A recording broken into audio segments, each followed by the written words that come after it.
Hi, in front of me is CUBOT X18 and today I would like to show you how you can change name of this smartphone. Firstly, go into settings and tap on Bluetooth. Then click on the switcher to activate it if it's not already on and tap on the three dots at the top right corner.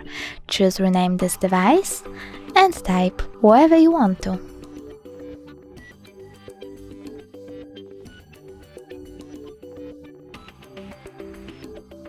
When you're done, just click rename. As you can see, name of my device has changed. Thanks so much for watching. If you enjoyed this video, don't forget to smash that like button, comment and subscribe. Bye!